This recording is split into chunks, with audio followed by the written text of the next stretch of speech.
The Bengals are back in the playoffs, as are the Baltimore Ravens. This was a matter of who's going to be hosting whom and who's winning the division. Bengals get the win over the Ravens, who are now on their 17th quarterback, I think, of the season so far, 27-16. The Bengals finished the season on an 8-game winning streak, tying a franchise record. And then afterwards in the locker room, Joe Burrow doing what he does. After a victory, we saw it after his LSU days.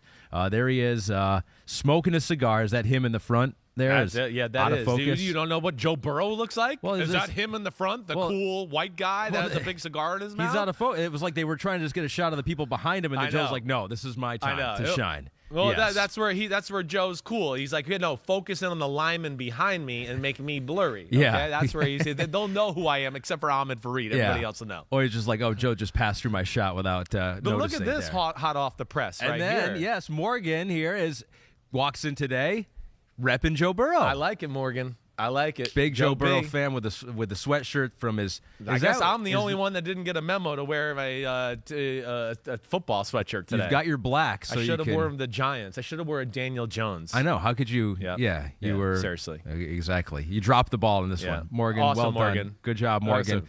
Thank you. Morgan's debut on the pod. Actually, that's not her debut. Remember, she hit you with cake that one time. Oh, that's right. No, that's right. She tried to. She did not try to. You thought she was trying to, but Morgan, as I said at the time, would never do that. She would never do that to you. Joe Burrow.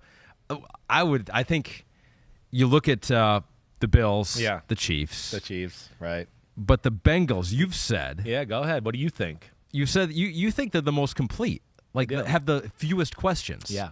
I think and that doesn't always necessarily mean you win, because you could be so elite in one area that you can overcome some of that. Yeah. But their ability to match up with more teams favorably, I think, jumps out to me more than the other two. Why is that? Can score? Can offenses score? Can play defensive struggle type of game? That's fine. 16-13, they're okay with that. He'll just dink and dunk in, play defense.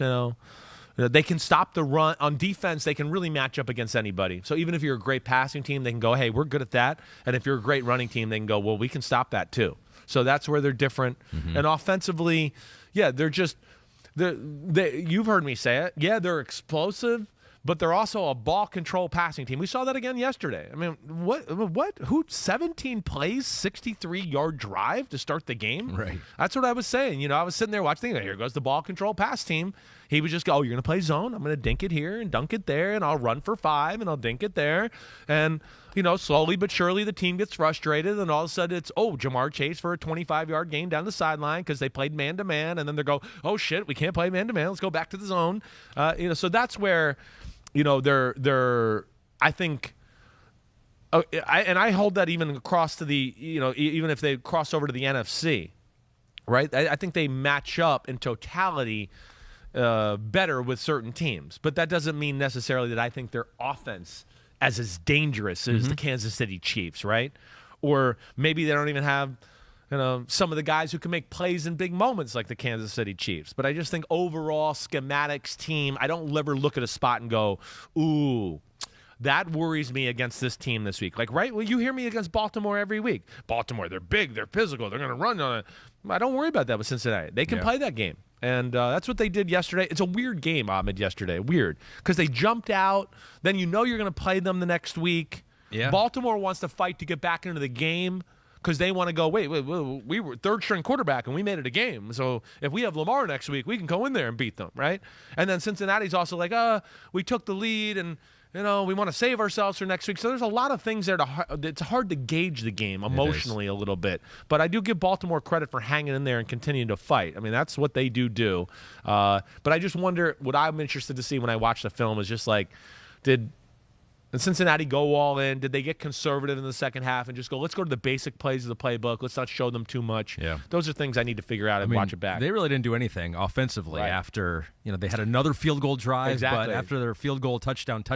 That's what I want to see. Right. I know. Was it take the foot off the gas pedal, or was it Baltimore doing some things and going, oh, no, we've caught on here and we can slow you down? Yeah, Baltimore did beat Cincinnati earlier this year when they had Lamar. Yep. That was week 5. That was a long time ago. So they're going to play on NBC coming up this weekend in the playoffs. Now, Daniel Kunimoto says, do you think Lamar Jackson will be back, and how much of a chance do the Ravens have without him against the Bengals? So Anthony Brown played in this game. Yeah. The undrafted 24-year-old rookie out of Oregon.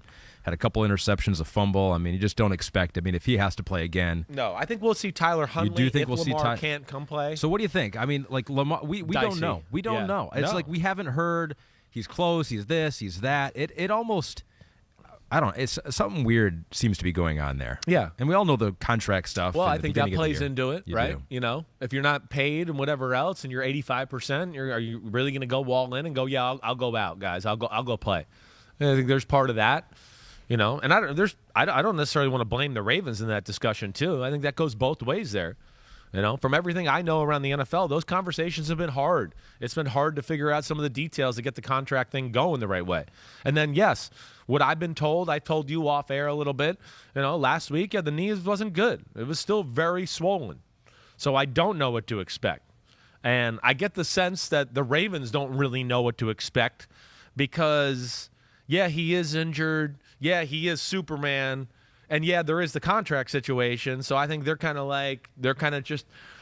to be nice to him without being insensitive and pushing him along. Mm-hmm. You know, and it is a very weird situation. But, like, hey, can they, with like Tyler Huntley go in there and upset the Cincinnati Bengals? Yeah, they can. I think it's going to be one of those things, Ahmed, where they're going to have to force something to happen. Like, if the game's clean on both sides, they're not going to win the game. But if Marlon Humphrey can get a pick six, or they can get a strip sack down on the 5-yard line and recover the ball and stuff like that, then okay, we could be in this could be an upset type of football game. Right. They're going to know how to play them, right? That's what's scary about these wild card division matchups. You know, some of the bread and butter things, some of the things you like to do is curveballs. The team knows that. They're like, it's not a curve to us. We play you twice a year. So we're ready for it.